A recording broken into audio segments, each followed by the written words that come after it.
রমজানে সাধারণ মানুষকে স্বস্তি দিতে সারা দেশে ট্রাক সেলে সুলভ মূল্যে চাল, ডাল, তেল, মাংসের মতো নিত্য প্রয়োজনীয় পণ্য বিক্রি করছে সরকার। বাজার থেকে কিছুটা কম দামে পেতে দীর্ঘ সময় লম্বা লাইনে দাঁড়িয়ে পণ্য কিনছেন ভোক্তারা। টিসিবি ট্রাকের সামনে লম্বা লাইন, কিছুটা কম দামে নিত্যপণ্য কিনতে দীর্ঘ সময়ের অপেক্ষায় অসংখ্য মানুষ। রমজান উপলক্ষে নিয়মিত কার্যক্রমের বাইরেও রাজধানী সহ সারা দেশে ট্রাক সেলে পণ্য বিক্রি করছে সরকারি বিপণন সংস্থা টিসিবি।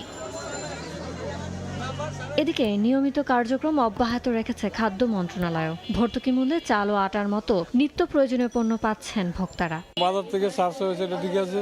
5 কেজি চাউল, 5 কেজি আটা 260 টাকা। 5 কেজি চাউল 150 টাকায় পাই, আমাদের অনেক সুবিধা হয়। এই চাউলটাই বাজারে 60 টাকা 65 টাকা। তেলটা আপনার 400 টাকা বা 400 টাকা 10 টাকা কম নাই, এখানে আমরা পাচ্ছি 230 টাকা। রমজান উপলক্ষে সুলভ মূল্যে পণ্য বিক্রি কার্যক্রম পরিচালনা করছে মৎস্য ও প্রাণী সম্পদ অধিদপ্তরও। ট্রাক থেকে 80 টাকা লিটারে দুধ, 650 টাকা কেজিতে গরুর মাংস, ডিম 96 টাকা ডজন, আর কেজি প্রতি ড্রেসড ব্রয়লার মুরগির মাংস বিক্রি হচ্ছে 245 টাকায়।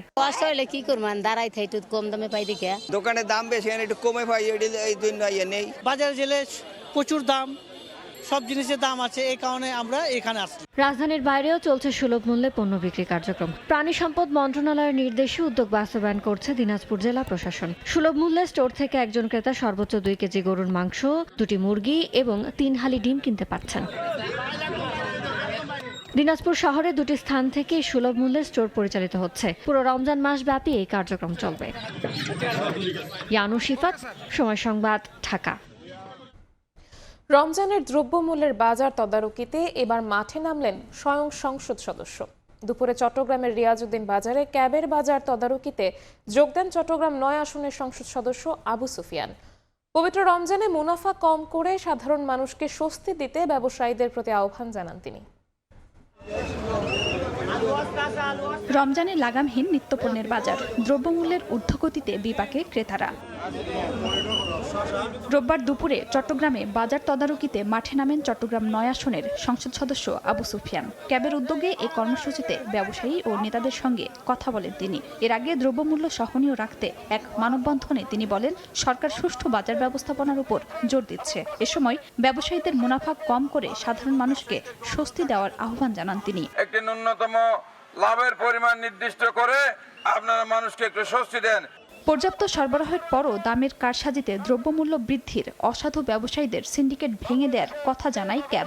রমজান ইতিমধ্যে বেশ কয়েকদিন পার হয়ে গেছে, আগামী যে কয়েকদিন আছে এই কয়েকদিনের জন্য উদ্যোগপূর্ণ নিয়ে কোনো ধরনের কৃত্রিম সংকট তৈরি করা না হয়। এদিকে সকালে নগরীর পাহাড়তলির মুরগির বাজার তদারকি করে ভোক্তা অধিকার সংরক্ষণ অধিদপ্তর। এ সময় মূল্য তালিকা প্রদর্শন না করা, ক্রয় মূল্যের সঙ্গে বিক্রয় মূল্যের বড় ব্যবধান থাকায় 4 দোকানদারকে 24,000 টাকা জরিমানা করা হয়। সময় সংবাদ, চট্টগ্রাম। সময় সংবাদে আরো থাকছে। মোহাম্মদপুরে থামছে না চাঁদাবাজি ছিনতাই, যুবককে কুপিয়ে জখমের ঘটনায় আটক 5। দলীয় পরিচয়ে কেউ সন্ত্রাসী কার্যক্রম করতে পারবে না, হুঁশিয়ারি স্থানীয় এমপির। সাবেক বিদ্যুৎ প্রতিমন্ত্রী নজরুল হামিদ বিপুর দুর্নীতির গভীরে যেতেই বেরিয়ে আসতে শুরু করেছে বিদ্যুৎ খাতের থলের বিড়াল।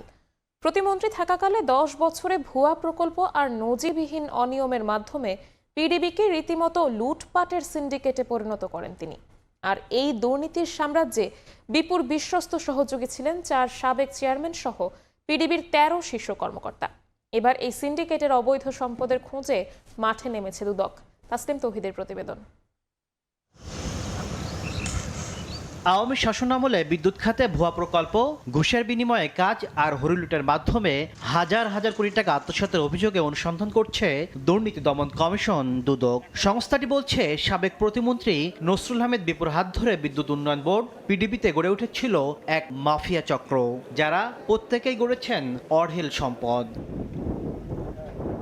নসরুল আহমেদ বিপুর বিরুদ্ধে অনুসন্ধানের সূত্র ধরেই পিডিবির সাবেক 4 চেয়ারম্যান খালেদ মাহমুদ, মাহবুবুর রহমান, বিলায়েত হোসেন, আলমগীর কবির সহ প্রকৌশলী পরিচালক মিলিয়ে 13 কর্মকর্তার অবৈধ সম্পদের খোঁজে মাঠে নামে দুদক। ইতোমধ্যে প্রাথমিকভাবে দুর্নীতির সত্যতা মিলেছে বলে জানিয়েছে সংস্থাটি। বিদ্যুৎ প্রতিমন্ত্রী নসরুল আহমেদ বিপুর অনুসন্ধানের বাইরেও এই পিডিবির বা বিদ্যুৎ উন্নয়ন বোর্ডের 13 কর্মকর্তার জ্ঞাত এই বহির্ভূত সম্পদ অর্জনের অনুসন্ধান শুরু করেছে। এই অভিযোগের সংশ্লিষ্টতা প্রাথমিকভাবে সত্যতা প্রমাণ পেয়েছে। দুদক বলছে আদানির সাথে চুক্তিসহ গত 15 বছরে বিদ্যুৎ খাতের কর্মকর্তাদের দুর্নীতি লুটপাটের ঘটনায় একাধিক অনুসন্ধান চলছে। বিদ্যুৎ খাতে বড় ধরনের দুর্নীতির অভিযোগ উঠছে। যাদের বিরুদ্ধে সুনির্দিষ্ট অভিযোগ পেয়েছে দুর্নীতি দমন কমিশন তাদের বিষয়গুলোই অনুসন্ধান করছে। বিশেষজ্ঞরা বলছেন অতীতে বিদ্যুৎ খাতে সংকট কাজে লাগিয়ে যারা দুর্নীতি করেছে তাদের বিচারের মুখোমুখি করতে হবে। বিদ্যুৎ সংকটকে আসলে পুঁজি করে আপনার কিছু গ্রুপের সাথে চুক্তি করা হয়েছে, কিছু দেশের সাথে চুক্তি করা হয়েছে, কোম্পানির সাথে চুক্তি করা হয়েছে। এই চুক্তিগুলোর ভিতরে অনেক ফাঁকফোকর ছিল। যে চুক্তির সুবিধাভোগী কিছু নির্দিষ্ট গ্রুপ হয়েছে, নির্দিষ্ট কোম্পানি হয়েছে, তাদেরকে শাস্তির আওতায় আনতে হবে, কারণ এটা তো রাষ্ট্রের অর্থ লুটপাটের সাথে জড়িত। বিদ্যুৎ খাতে ভুয়া প্রকল্প দেখিয়ে ব্যাংক ঋণ নিয়ে আত্মসাৎ, সরকারি জমি দখলের মতো অপকর্মে জড়িত থাকা ব্যক্তিদেরও নজরদারিতে রাখা হয়েছে বলে জানিয়েছে দুদকের অনুসন্ধানকারী দল। তাসলিম তৌহিদ, সময় সংবাদ, ঢাকা। যশোর 1 আসনের সাবেক এমপি শেখ আফিল উদ্দিনের বিরুদ্ধে মামলা করেছে দুদক। দুপুরে সংবাদ সম্মেলনে সংস্থাটির মহাপরিচালক আক্তার হোসেন জানান, শেখ আফিল উদ্দিন ও তার স্ত্রীর বিরুদ্ধে ৬২ কোটি টাকার অবৈধ সম্পদের খোঁজ মিলেছে। গণ অভ্যুত্থানের পর গেল ১.৫ বছরে কার্যক্রম নিষিদ্ধ আওয়ামী লীগের অধিকাংশ মন্ত্রী এমপির বিরুদ্ধে মামলা করে দুদক। তবে অন্তর্বর্তী সরকারের সাবেক উপদেষ্টা বশির আহমেদের সৎ ভাই শেখ আফিল উদ্দিনের বিরুদ্ধে মামলাটি দীর্ঘদিন ধরে ঝুলেছিল।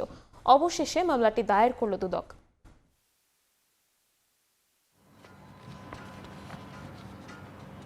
ছেচল্লিশ কোটি ২৬ লক্ষ টাকারও বেশি মূল্যের সম্পদ অর্জন পূর্বক বুক দখলে রাখার অপরাধ অনুসন্ধানকালে প্রমাণিত হয়েছে। এই কারণে তার বিরুদ্ধে দুর্নীতি দমন কমিশন আইন ২০০৪-এর ২৭-১ ধারায় মামলা রুজুর সিদ্ধান্ত গৃহীত হয়েছে। এছাড়া অভিযোগ সংশ্লিষ্ট মোসাম্মদ তাহেরা শোভা স্বামী শেখ আফিল উদ্দিন ১৬ কোটি টাকারও বেশি মূল্যের সম্পদ অর্জন করার অপরাধ অনুসন্ধানকালে প্রমাণিত হয়। তার বিরুদ্ধেও আরও একটি মামলা রুজুর সিদ্ধান্ত গৃহীত হয়েছে। মোহাম্মদপুরে থামছে না চাঁদাবাজি ছিনতাইয়ের ঘটনা। গতরাতে এমব্রয়ডারি ফ্যাক্টরিতে একজনকে কুপিয়ে গুরুতর আহত করেছে স্থানীয় রাসেল জুনায়েদ গ্যাং। এই ঘটনায় ৫ জনকে আটক করেছে পুলিশ। চাঁদাবাজি ও ছিনতাইয়ের ঘটনায় আদাবর থানা ঘেরাও এবং মামলা করেন ব্যবসায়ীরা। অভিযুক্ত রাসেলের বাবাকে হেফাজতে নিয়েছে পুলিশ। এছাড়া ইলেকট্রিক শক দিয়ে চাঁদা দাবির আরেকটি অভিযোগে কালা ফারুক নামে এক ব্যক্তিকে গ্রেফতার করেছে পুলিশ।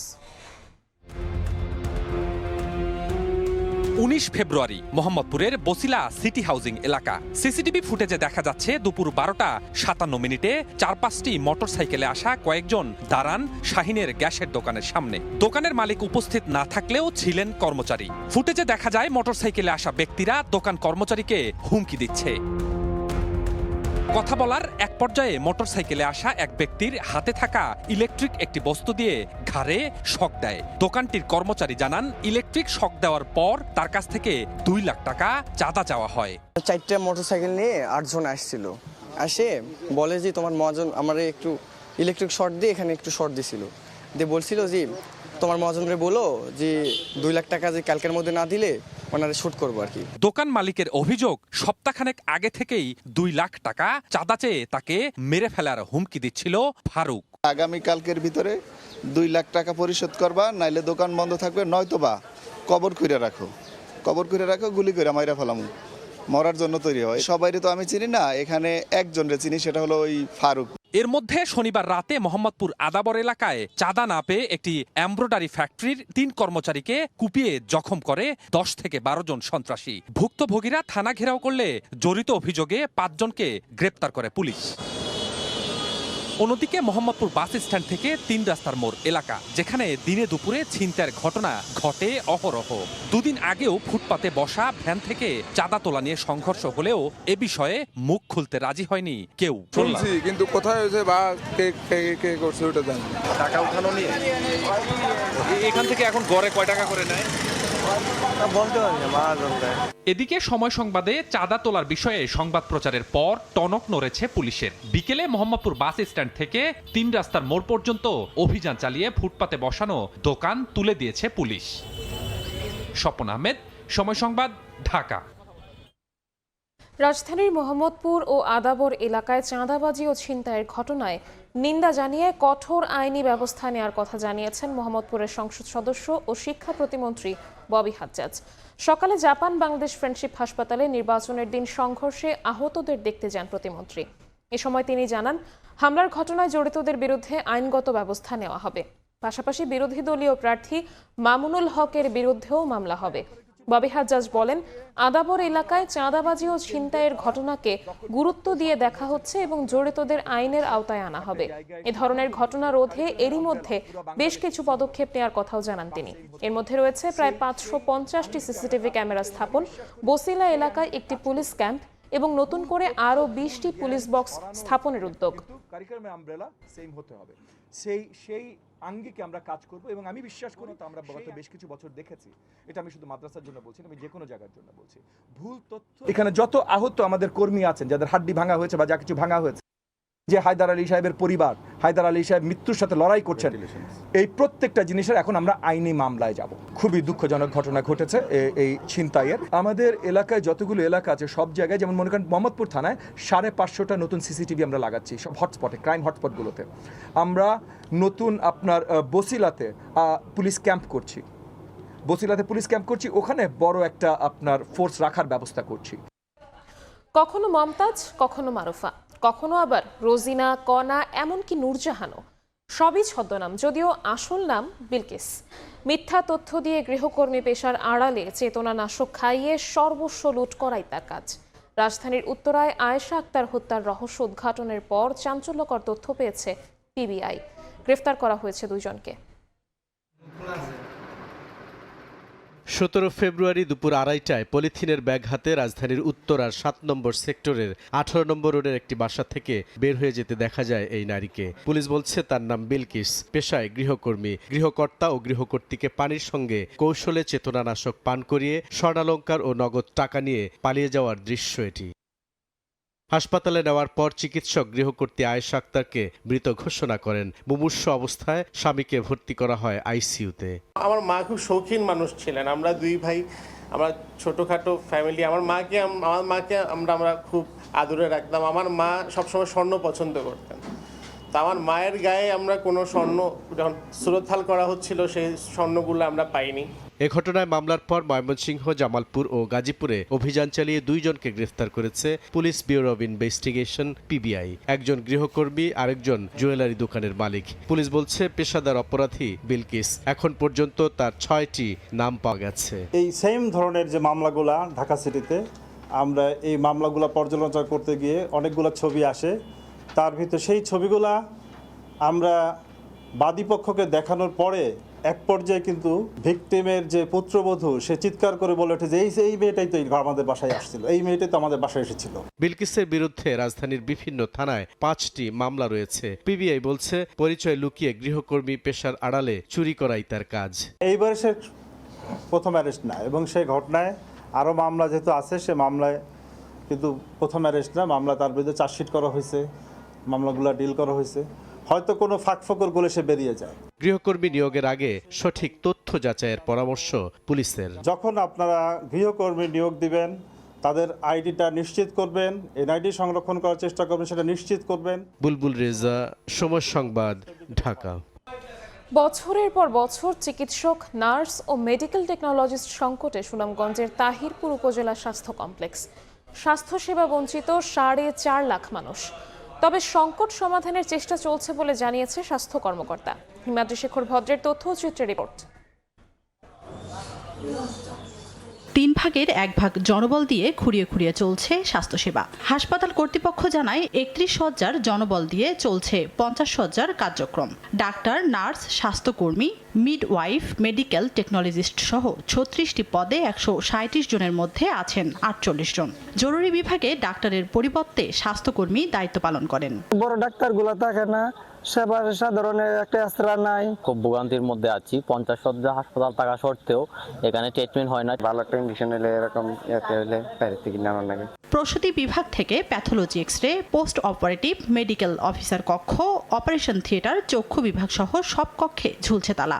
আমাদের এক্সরে সেবা চালু আছে, কিন্তু আমরা রেডিওলজিস্ট এবং ইমেজিং যে টেকনোলজিস্ট না থাকার কারণে আমরা ওইটার পরিপূর্ণ সেবা দিতে পারছি না। তবে সংকট সমাধানে ঊর্ধ্বতন কর্তৃপক্ষকে জানানো হয়েছে, জানালেন উপজেলা স্বাস্থ্য ও পরিবার পরিকল্পনা কর্মকর্তা। প্রতিদিন প্রায় 3 থেকে 400 রোগী আউটডোরে দেওয়া হয়, তারপর 1 থেকে 150 রোগী ইমার্জেন্সিতে থাকে এবং 50 শয্যার ইনডোরে প্রায় প্রতিদিনই 50 জনের মতো রোগী ভর্তি থাকে। কিন্তু এই এত সংখ্যক রোগীদের সেবা দেওয়ার মধ্যে পর্যাপ্ত যে লোকবল দরকার, আমাদের যা পাওয়ার যোগ্য ছিলাম ওই অনুযায়ী আমাদের লোকবল নাই। প্রায় 5 লাখ মানুষের স্বাস্থ্যসেবা নিশ্চিতে তাহিরপুর উপজেলা স্বাস্থ্য কমপ্লেক্স নির্মাণ করা হয়। সময় সংবাদ, সুনামগঞ্জ। 4 বছর বন্ধ থাকার পর আবারও শুরু হয়েছে মনু নদী শহর রক্ষা বাঁধের 15 কিলোমিটার তীর প্রশস্তকরণ ও ব্লক বসানোর কাজ। এরই মধ্যে শেষ হয়েছে প্রায় 50% কাজ। তবে নদী ও তার আশপাশ থেকে উঠানো পলি মাটি দিয়ে বাঁধ নির্মাণ করায় টেকসই না হওয়ার শঙ্কা স্থানীয়দের। পানি উন্নয়ন বোর্ড বলছে, গুণগত মান বজায় রেখে নির্ধারিত সময়ের মধ্যেই কাজ শেষ হবে। শাহ ওলিদুর রহমানের তথ্য ও ইয়ারুপ আহমেদের ছবি নিয়ে রিপোর্ট। ভারতের ত্রিপুরা রাজ্য থেকে নেমে আসা পাহাড়ি খরস্রোত নদী মনু প্রতি বর্ষায় এ নদীর পাহাড়ি ঢলে ফুলে ফেপে রুদ্রমূর্তি ধারণ করে। এতে মৌলভীবাজারের শহর প্রতিরক্ষা বাঁধসহ উভয় তীরে দেখা দেয় ভাঙন। এ নিয়ে স্থানীয়দের মধ্যে দেখা দিয়েছে চরম আতঙ্ক। মনু নদীর তীর রক্ষা প্রকল্পের আওতায় 2022 সালে শহর প্রতিরক্ষা বাঁধের ঢাকা সিলেট আঞ্চলিক মহাসড়ক সাহা বন্দর থেকে নতুন ব্রিজ পর্যন্ত 15 কিলোমিটার উভয় তীরের প্রশস্তকরণ ও ব্লক ফেলার উদ্যোগ নেয় পানি উন্নয়ন বোর্ড। তবে 35 একর জমির অধিগ্রহণ জটিলতায় বন্ধ হয়ে যায় পুরো কাজ। পরবর্তীতে জটিলতা কাটিয়ে গত বছরের ডিসেম্বর মাস থেকে শুরু হয় প্রতিরক্ষা বাঁধের কাজ। তবে নদী ও তার আশেপাশে থেকে উঠানো পলিমাটি দিয়ে বাঁধ নির্মাণ করায় তা টেকসই না হওয়ার আশঙ্কা স্থানীয়দের। খুব বেশি পানি বাড়ে, লিক হয় রাস্তাঘাটের, তো নিচে দিয়ে বাঁধ দেয়, নিচে দিয়ে পানি লিক হইয়া যায়। রাত্রিবেলা আমাদের ফাড়া দিতে হয়। আমরা বাড়িতে পানি উঠলে আমরা তো থাকতাম পারি না। বানটা সুন্দর করে বান্ধিয়া মজুদ করে বান্ধিয়া দিতা, পাত্তর ফালাইতা। গত বছরের ভূমি অতিক্রমের জটিলতার কারণে আমরা কাজ করতে পারি নাই। কিন্তু বর্তমান চলিত বছরে আমাদের কাজের অগ্রগতি 75% অগ্রগতি আছে। ডাম্পিং মোটামুটি কমপ্লিট। আমরা এখন প্লেসিং পর্যায়ে আছি। এই প্লেসিংটা আমরা এই বছরেই আশা করি আবার পানি উন্নয়ন বোর্ডকে আমরা বুঝিয়ে দিতে পারবো। তবে গুণগত মান বজায় রেখে নির্ধারিত সময়ের মধ্যে কাজ শেষ হবে বলে জানিয়েছেন পানি উন্নয়ন বোর্ড। আমাদের অগ্রগতি প্রায় 50%। আশা করতেছি আমরা আমাদের যে সময় নির্ধারিত সময় এর মধ্যে আমরা এই প্যাকেজগুলো শেষ করতে পারবো এবং এই কাজগুলো শেষ হলে আশা করতেছি আমরা ভবিষ্যতে যে বন্যার যে আশঙ্কা সেখান থেকে অনেকাংশেই আমরা এটাকে দূর করতে পারবো। পানি উন্নয়ন বোর্ডের তথ্য মতে মৌলভীবাজার সদর, রাজনগর ও কুলাউড়া উপজেলার মনু নদী তীর রক্ষা প্রকল্পে ব্যয় ধরা হয়েছে 996 কোটি টাকা। সময় সংবাদ, মৌলভীবাজার। সুপ্রিম কোর্টের রায়ের পরও শুল্ক বাড়ানোর পথে হাঁটলেন মার্কিন প্রেসিডেন্ট ডোনাল্ড ট্রাম্প। 10% থেকে বাড়িয়ে বিশ্বব্যাপী শুল্ক 15% করার ঘোষণা দিয়েছেন তিনি। সেকশন 122 আইনের আওতায় এই সিদ্ধান্ত নিয়েছে হোয়াইট হাউস। এ নিয়ে দেশটির ভেতরে ও আন্তর্জাতিক মঞ্চে সমালোচনার ঝড় উঠছে। বিশ্বজুড়ে সমালোচনা ও দেশের ভেতরে বিতর্কের ঢেউ উঠলেও নিজের মর্জি থেকে পিছু হটতে নারাজ মার্কিন প্রেসিডেন্ট ডোনাল্ড ট্রাম্প। নতুন করে আমদানি পণ্যে আরোপিত 10% বৈশ্বিক শুল্ক বাড়িয়ে 15% করার ঘোষণা দিয়েছেন তিনি। সামাজিক যোগাযোগ মাধ্যম ট্রুথ সোশ্যালে ট্রাম্প বলেন এটি অবিলম্বে কার্যকর হবে। একই সঙ্গে দাবি করেন বহু দেশ দীর্ঘদিন ধরে যুক্তরাষ্ট্রকে বাণিজ্যে ক্ষতিগ্রস্ত করছে।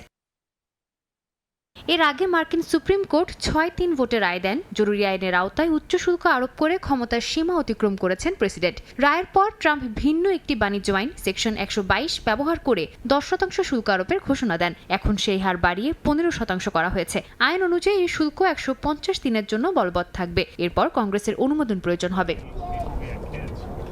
ট্রাম্পের এই ঘোষণায় সমালোচনার ঝড় উঠেছে দেশটির ভেতরেই। ডেমোক্রেট কংগ্রেসম্যান টেড লিউ বলেন সুপ্রিম কোর্টের রায়ে অসন্তুষ্ট হয়ে জনগণের উপর চাপ দিচ্ছেন ট্রাম্প। ক্যালিফোর্নিয়ার গভর্নর গ্যাভিন নিউসাম বলেন প্রেসিডেন্ট যেভাবে নতুন করে শুল্ক আরোপ করছেন তা প্রমাণ করে তিনি দেশবাসীর পরোয়া করেন না। অন্যদিকে সিনেটর জন ফেটারম্যান বলেন চীনের বিরুদ্ধে শুল্কে তিনি সমর্থন দিতে পারেন, তবে মিত্র দেশের উপর শুল্ক আরোপের পক্ষে নন।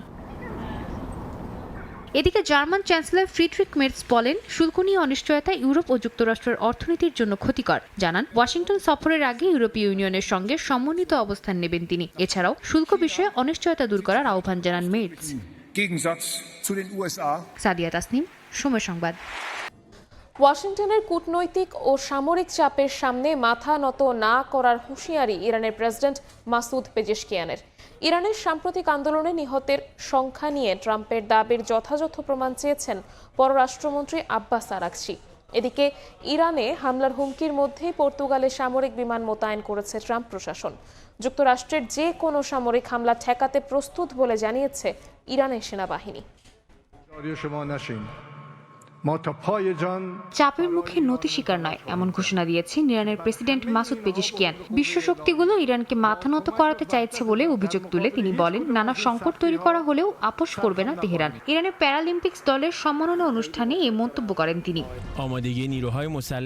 এদিকে সাম্প্রতিক দেশব্যাপী বিক্ষোভে হাজারো মানুষের মৃত্যুর জন্য আবারও সন্ত্রাসীদের দায়ী করেছে ইরান সরকার। পররাষ্ট্রমন্ত্রী আব্বাস আরাকচি জানিয়েছেন ৩,০০০-এর বেশি নিহতের তালিকা প্রকাশ করা হয়েছে, যার মধ্যে ২০০ জনই নিরাপত্তা সদস্য। অন্যদিকে মার্কিন প্রেসিডেন্ট ডোনাল্ড ট্রাম্পের দাবি আন্দোলনে নিহতের সংখ্যা ৩২,০০০-এর মতো। এ অবস্থায় নিজের দাবির পক্ষে যথাযথ প্রমাণ দেখাতে ট্রাম্পের প্রতি আহ্বান জানিয়েছে পেজেশকিয়ান প্রশাসন।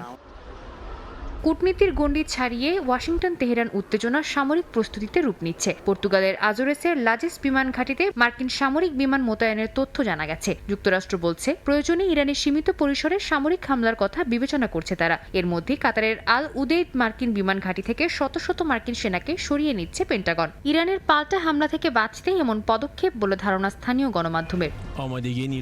অপরদিকে যুক্তরাষ্ট্রের যে কোনো সামরিক হামলা ঠেকাতে তৎপর হয়ে উঠেছে ইরানও। দেশটির স্থলবাহিনীর কমান্ডার ব্রিগেডিয়ার জেনারেল আলী জাহান শাহী বলেন, সশস্ত্র বাহিনীর সর্বোচ্চ সতর্কতায় শত্রুর যে কোনো অভিযান বা ভুল হিসাব ঠেকানোর প্রধান হাতিয়ার। জানান, যে কোনো হুমকি মোকাবিলায় প্রস্তুত তেহরান। পাল্টা হুঁশিয়ারিতে ইরানের স্থায়ী প্রতিনিধি আমির সাইদ ইরাবানি জাতিসংঘ সনদের ৫১ অনুচ্ছেদ অনুযায়ী আত্মরক্ষার অধিকার প্রয়োগের কথা স্মরণ করিয়ে দিয়েছেন। সাদিয়া তাসনিম, সময় সংবাদ। নাইজেরিয়ার উত্তর পশ্চিমাঞ্চলীয় জামফারা অঙ্গরাজ্যে অস্ত্রধারীদের হামলায় অন্তত ৫০ জন নিহত হয়েছেন। বৃহস্পতিবার বিকেল থেকে শুক্রবার ভোররাত পর্যন্ত অঙ্গরাজ্যের একটি গ্রামে তাণ্ডব চালায় হামলাকারীরা। বাড়িঘরে আগুন ধরিয়ে দেওয়া হয়। প্রাণ বাঁচাতে পালাতে গেলে গুলি করা হয় গ্রামবাসীদের। স্থানীয় প্রশাসন নিখোঁজদের তালিকা প্রস্তুত করছে। খেলার খবর। ফুটবল, ক্রিকেট সহ খেলাধুলার ৫টি ইভেন্ট স্কুল পর্যায়ে বাধ্যতামূলক করতে যাচ্ছে যুব ও ক্রীড়া মন্ত্রণালয়। অবকাঠামো উন্নয়নের চেয়ে ক্রীড়া সংশ্লিষ্টদের সুযোগ সুবিধা বিশেষ গুরুত্ব দেওয়া হবে। জাতীয় ক্রীড়া পরিষদের সাংবাদিকদের সঙ্গে মতবিনিময় সভা শেষে কথা জানিয়েছেন প্রতিমন্ত্রী আমিনুল হক। এদিকে জেলা ক্রীড়া সংস্থাগুলোকে নির্বাচনের মাধ্যমে সচল করে কার্যক্রম বাড়ানোর জন্য প্রতিমন্ত্রীকে পরামর্শ দিয়েছেন ক্রীড়া সাংবাদিকরা। ক্রীড়াঙ্গনের দায়িত্ব নেওয়ার পর প্রথমবার দেশের ক্রীড়া সাংবাদিকদের সঙ্গে মতবিনিময় সভা করলেন যুব ও ক্রীড়া প্রতিমন্ত্রী আমিনুল হক। মূলত ক্রীড়াঙ্গনের সমস্যাগুলো শোনার পাশাপাশি সমাধানের পরামর্শ নিতে ক্রীড়া সাংবাদিকদের সঙ্গে এই বৈঠক, যেখানে উঠে আসে বেশ কিছু বিষয়। দেশের ফেডারেশনগুলোর অচল অবস্থা, বাজেট স্বল্পতা, উপজেলা, জেলা ও বিভাগীয় পর্যায়ে খেলাধুলা না থাকা, মাঠ স্বল্পতা সহ বেশ কিছু সমস্যা, যা মনোযোগ দিয়েই শুনেছেন ক্রীড়া প্রতিমন্ত্রী, দেন সমাধানের আশ্বাস। জেলা ক্রীড়া সংস্থাগুলোর নির্বাচিত কমিটি গঠন ও এর কার্যক্রম বাড়ানো, সাফল্যের বিবেচনায় বিশেষ কিছু ডিসিপ্লিনকে গুরুত্ব দেওয়া, যুব ও বাংলাদেশ গেমস চালু সহ বিভিন্ন বিষয়ে প্রতিমন্ত্রীকে পরামর্শ দেন সাংবাদিকরা। কিভাবে আমরা খেলাধুলার পরিধি বাড়াতে প্রাথমিক শিক্ষা কার্যক্রমের ৪র্থ শ্রেণী থেকে অন্তত ৫টি ইভেন্ট বাধ্যতামূলক করতে চান যুব ও ক্রীড়া প্রতিমন্ত্রী। বাংলাদেশে আমরা জাতীয় যে শিক্ষাক্রম আমাদের ৪র্থ শ্রেণী থেকে আমরা আমাদের খেলাধুলাকে বাধ্যতামূলক করতে চাই এবং সেই বিষয়গুলো নিয়ে আমাদের সংশ্লিষ্ট মন্ত্রণালয়, শিক্ষা মন্ত্রণালয়ের সাথে কথা বলে, শিক্ষামন্ত্রী, প্রতিমন্ত্রীর সাথে কথা বলে আমরা সেটা নিশ্চিত করব ইনশাআল্লাহ। অবকাঠামোর চেয়ে অ্যাথলিট ও খেলোয়াড়দের সুযোগ সুবিধার বিষয়টি বিশেষ গুরুত্ব দেবে বর্তমান সরকার। সারা বছর খেলোয়াড়দের মাঠে রাখতে চান ক্রীড়া প্রতিমন্ত্রী, সেভাবেই বছরের শুরুতেই হবে ক্যালেন্ডার। আমাদের বাৎসরিক একটি ক্যালেন্ডারের মাধ্যমে আমরা এই খেলাধুলাকে সারা বছর প্রতিনিয়ত আমাদের যেহেতু যে সিজনাল যে বিষয়টা রয়েছে গ্রীষ্মকালীন এবং শীতকালীন, সেইভাবে আমরা আমাদের ক্যালেন্ডারগুলোকে আমরা খেলাধুলাকে আমরা পেশা হিসেবে প্রতিষ্ঠিত করতে চাই এবং সেটারও বিষয় নিয়ে আমরা বিশদভাবে আলোচনা করছি যে কোন ক্রাইটেরিয়ায় কিভাবে আমরা সেটাকে প্রত্যেকটি খেলোয়াড়দেরকে একটি বেতন কাঠামোর ভিতরে নিয়ে এসে আমরা সেটাকে নিশ্চিত করতে চাই। এদিকে জাতীয় স্টেডিয়াম এলাকায় নিরাপত্তা বাড়ানো সহ দেশের ক্রীড়ানীতিতে পরিবর্তন আনার আভাস দিয়েছেন যুব ও ক্রীড়া প্রতিমন্ত্রী আমিনুল হক। ফাহিম ইসলাম, সময় সংবাদ, ঢাকা। লা লিগায় শীর্ষস্থান নিরাপদ রাখার সুযোগ হারালো রিয়াল মাদ্রিদ। ওসাসুনার কাছে 2-1 গোলে হেরেছে মাদ্রিদিস্তারা। ওসাসুনার মাঠে বল দখলে এগিয়ে থাকলেও শুরুটায় ভালো কোনো সুযোগ তৈরি করতে পারেনি রিয়াল মাদ্রিদ। শুরু থেকে গোল পোস্ট আগলে রাখলেও 38 মিনিটে বড় ভুল করে বসেন বেলজিয়ান গোলরক্ষক কোর্তোয়া। ওসাসুনার আক্রমণ প্রতিহত করতে গিয়ে উল্টো ফাউল করে বসেন আন্তে বুদিমিরকে। ভিএআরে দেখে পেনাল্টি দেন রেফারি। সে সুযোগে নিজেই কাজে লাগিয়ে ওসাসুনাকে লিড উপহার দেন ক্রোয়েশিয়ান ফরওয়ার্ড। 73 মিনিটে সমতা ফেরান ভিনিসিয়াস। তবে ম্যাচের শেষ বাঁশি বাজার আগে রাউল গার্সিয়া গোল করলে হার নিয়ে মাঠ ছাড়তে হয় রিয়াল মাদ্রিদকে।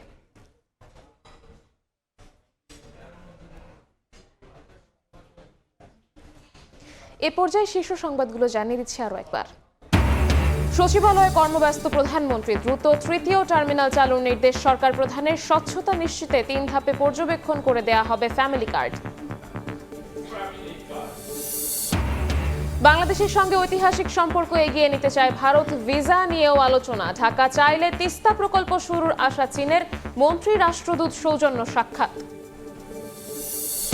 এবং ত্রয়োদশ জাতীয় সংসদের প্রথম অধিবেশন 12 মার্চ। চূড়ান্ত হবে স্পিকার, ডেপুটি স্পিকার। উপস্থাপন করা হবে অন্তর্বর্তী সরকারের সব অধ্যাদেশ, জানালেন স্বরাষ্ট্রমন্ত্রী।